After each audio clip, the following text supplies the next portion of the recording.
نحييكم مشاهدينا من خلف الشاشة في برنامجكم اليومي الطبق الدبلوماسي الذي نسلط فيه الضوء على الأجواء الرمضانية من خلال الدبلوماسيين المعتمدين في دولة الكويت. ضيف حلقتنا اليوم من دولة ذات تراث ثقافي قديم وأيضا من جمهورية دستورية. شوفوا ضيف هذه الحلقة بعد هذا التقرير.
عدنا مشاهدينا بعد أن شاهدنا هذا التقرير عن الجمهورية التركية مع سعادة السفير المعتمد في دولة الكويت السيد مراد تامر. يا هلا ومرحبا فيك وكل عام وأنت بخير. Thank you so much for having me at your program. سعادة السفير، حدثنا عن المحطات الدبلوماسية التي قضيتها قبل وصولك إلى دولة الكويت. It has been almost 30 years I'm in the service, diplomatic service. It began in late 1980s. My first was Mexico City, which I had very good time there. I still remember with the good memories. And then I went back to Turkey, Ankara, and then I was vice consul in Germany, Düsseldorf. And after that, I was deputy head of mission in Amman, Jordan. And then I was back to Turkey. And then I was posted in Portugal, Lisbon. And then back to Turkey again. And then I was the consul general in Ukraine, back to Turkey again, and this time to wonderful Kuwait. بما أن حضرتك متواجد في دولة الكويت وهي دولتك الثانية وبلدك الثاني، كم سنة قضيتها في دولة الكويت؟ It has been little over than 3 years. بما معناه أن 3 رمضانات قضيتها في دولة الكويت. كيف تجد رمضان في دولة الكويت؟ Wonderful, wonderful. So first year I actually missed the part of Ramadan in Kuwait that I still feel very bad about it. But the last 2 years I was in Kuwait, and this year I'm planning to spend the Ramadan in Kuwait. سعد سفير، يا ريت تحدثنا عن الطقوس الرمضانية وكيف تقضي يومك واستقبال حضرتكم لرمضان. Here at the embassy we don't have a different program, different schedule of working schedule. We still work at the same working hours. Then I honestly believe that people should be working at the Ramadan because it is time. It's not a vacation time. It's also time to praying and working time. So we are working at full time at the embassy here, just as we do it in Turkey. Turkey also, we don't have any special working hours for the Ramadan. We just as the regular working day. هل حضرت الغبغات والمناسبات بعد الفطور الرمضانية؟ Of course, it is the best part of the Kuwaiti Ramadan is visiting the Diwaniyas. And I get the chance to visit, of course, all my good friends, good Kuwaiti families. And I try to avoid the gapkas because I try to lose weight, which is very difficult in Turkey, especially in Ramadan. No. You got all the futurs and gapkas and sahurs. So, but visiting the Divaniyas, it is one of the best parts in Kuwait during Ramadan, as well as the other times, of course. But Ramadan is very good in Kuwait for the visiting Divaniyas and seeing the old friends. نعم. طيب نتحدث قليلا عن أجواء الرمضانية في تركيا.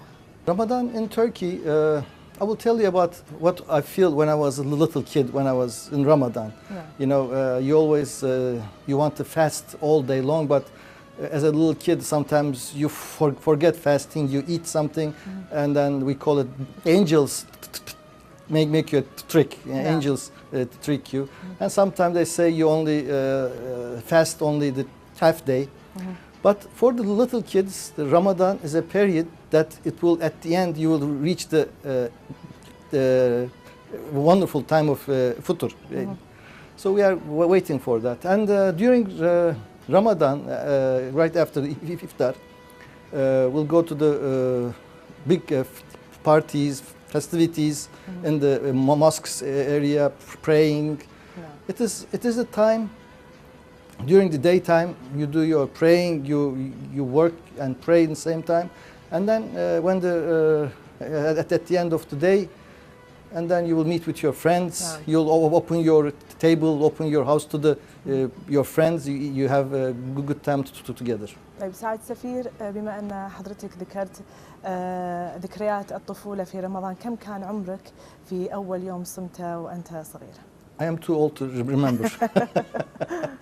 Well, it is, you know, start the fast, of course, when you're 8, 9, 6, 7, but, you know, it's just full fasting, I cannot say, but, you know, we always try. As a little kid, you know, Yeah. when my father, my mother, they're fasting, I want to do it also, but sometimes I skip, sometimes I couldn't do it, but you always try to do it. سعادة السفير، شكرا لهذا الحوار، شكرا لك لتواجدك معنا في هذا البرنامج. Thank you so much for having me at your program, and I really wish that this holy month of Ramadan will bring good health, prosperity and joy to all our Kuwaiti brothers and sisters. Thank you very much. شكرا لك. مشاهدينا، ننتقل معاكم إلى الفقرة القادمة.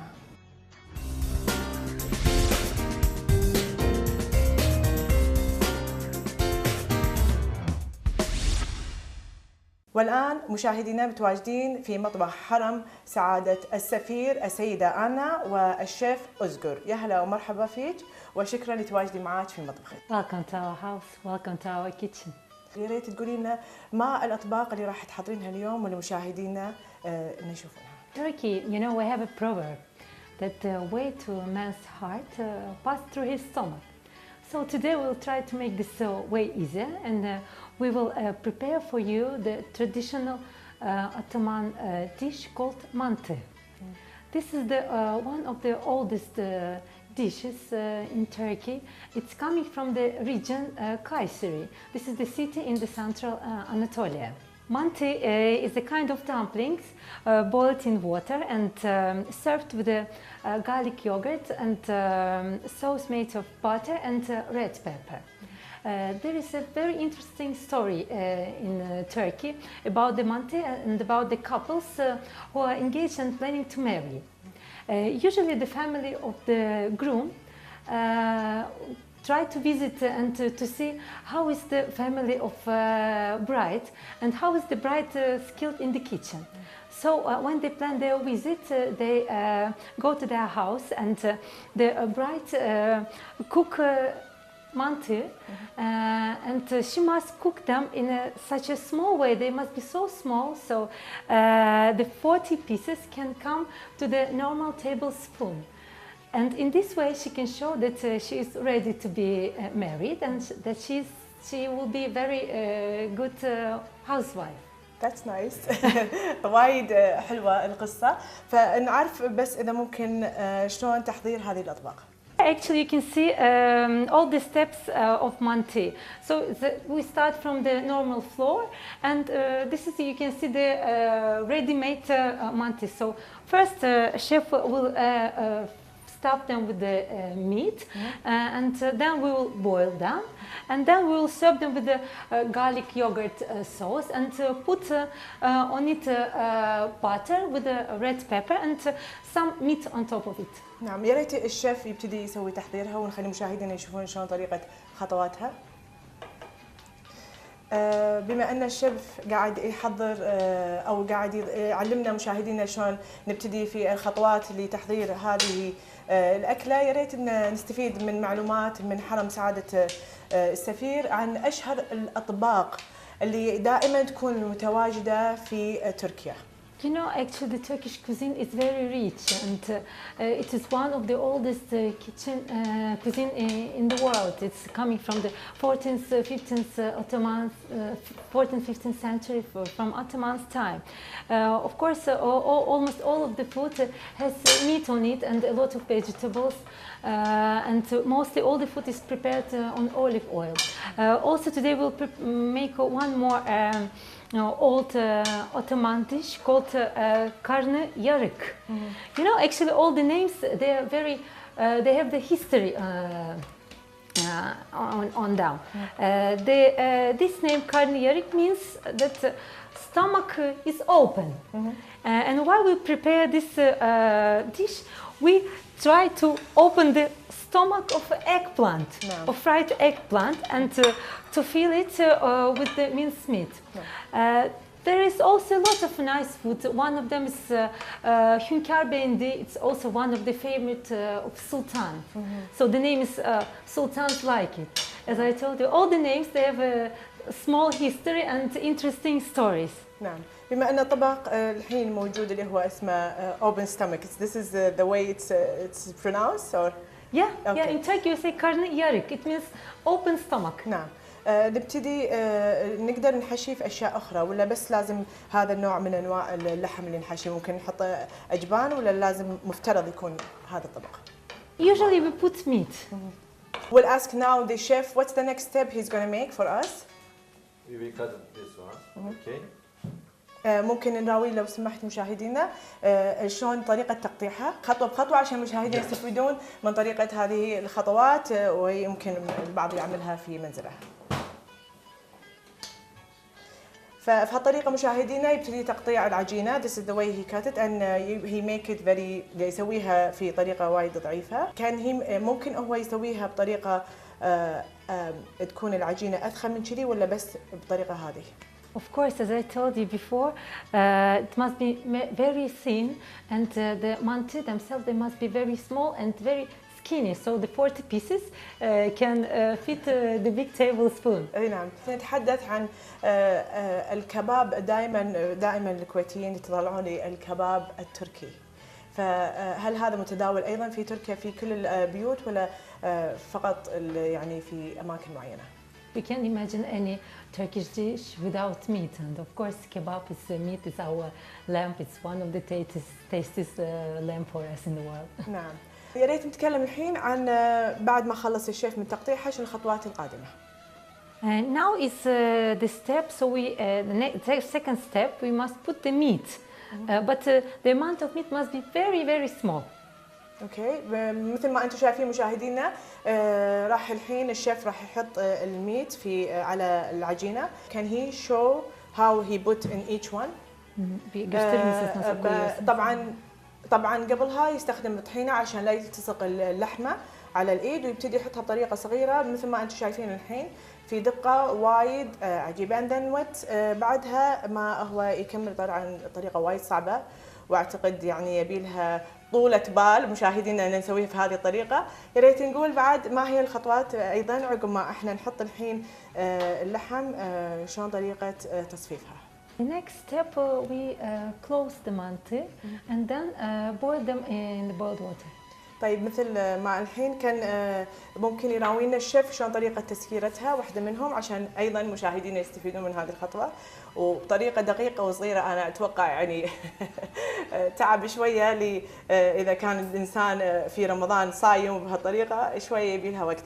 فبهذه الخطوات الشيف قاعد ياخذ الطبق الحين وراح يحطه في ممكن نعرف كمية الدهن المحطوطة. Usually we put just maybe one teaspoon of oil, just not to be stick to each other. نعم.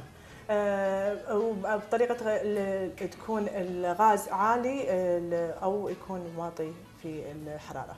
Manti must be cooked in the low fire and better to keep them there not more than 5-6 minutes. طيب كم تستغرق هذا الطبق لتحضيره؟ Actually, you know, if you want to make mante in your family, you must be ready that all the family must participate, because it takes a long time to make them because they're very small. نعم. But to cook, it's only 5-6 minutes. اوكي، فلتحضيره مشاهدينا ياخذ وقت طويل، فهي تقول حرم سعادة السفير انه ممكن يكون الفاميلي كلها الوجود، وايضا في نفس الوقت اتوقع يكون سوالف ويكون اشياء شيقه بينهم وبين بعض في تحضير هذا الطبق. شكرا لك لتواجدي اليوم في مطبخك، وايضا لمشاهدينا ان استفادوا لمعلومات هذا الطبق. Thank you so much. It was a pleasure for us to have you in our kitchen.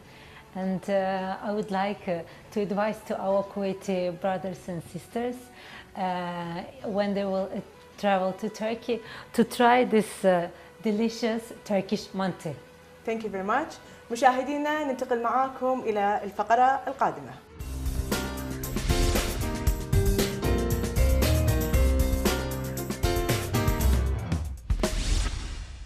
وحاليا مشاهدينا متواجدين مع سعادة سفير وحرمة على المائدة التركية. شكرا لتواجدي معاكم على هذه المائدة الطيبة.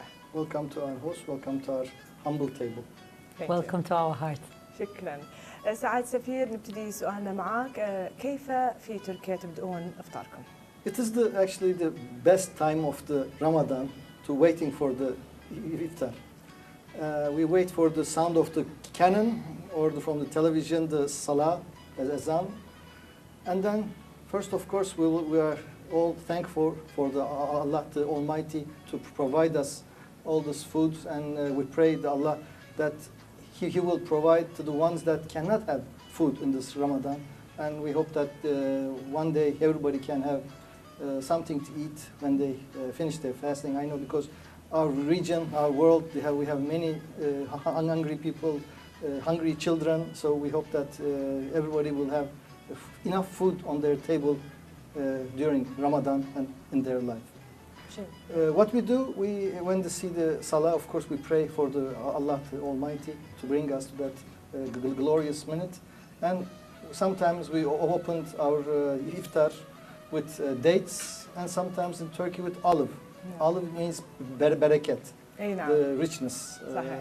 And of course the dates is the fruit of the Jannat, heaven. So just pray, eat some dates and olives, and drink water. And try to hold ourselves not to eat too much. مثل ما أنتم شايفين مشاهدينا، يوجد الكثير من الزيتون في السفرة التركية من هني الأطباق، وأيضا في الزينة. حرم سعادة السفير، يا ريت نتكلم عن الأطباق الموجودة حاليا في هذه المائدة. Of course, we start our iftar with the zeytin, with the olive oils, because Turkey, you know, is an olive oil country. Then we take some nuts, and then we come to soup. Soup is a traditional Turkish lentil soup with the rice. It gives us energy, and it gives us power to be full stomach with the next day, all the next day. So we are getting ready for the Diwani. So we are getting ready. بما أن في إفطار الحين متواجد العديد من الأطباق، لنتحدث بس قليلا عن ما هي مائدة السحور. Well, actually, the sahur, we call sahur, we try to eat not as much. Yeah. It is in Turkish tradition. Sahur is a light meal, like a breakfast, with like a breakfast plus, like a branch, but it's not as rich as iftar. And also in Turkey, we don't have gapka, so we don't eat anything in between iftar and sahur.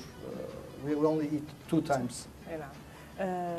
You know, in our family, my mother-in-law, she had a very nice tradition. They eat only the rice with the tomato in sahur, and she told me that it helps people to keep their power during next day. So since I married my husband, we all the time eat only rice with tomato in sahur. شيء جميل. طيب نتحدث عن أنواع الحلو في رمضان. فما هي أنواع الحلو التي تتواجد في المائدة التركية في رمضان؟ Turkey is very famous with its desserts. One of them, the most popular, the most famous, I think, is our Turkish baklava, especially the one with the pistachio, with Antep pistachio. شكرا لك سعادة سفير، وأيضا السيدة أنا، يا ريت تقولين كلمة للشعب التركي وأيضا الشعب الكويتي المتواجد في دولة الكويت. I would like to wish to our Turkish community and to our Kuwaiti brothers and sisters happy Ramadan. May God bless you. May Allah bless all of us and all your families. شكرا لك وشكرا لكم في لتواجدي معكم في هذه السفرة الكريمة في هذا الشهر الفضيل. Thank you very much.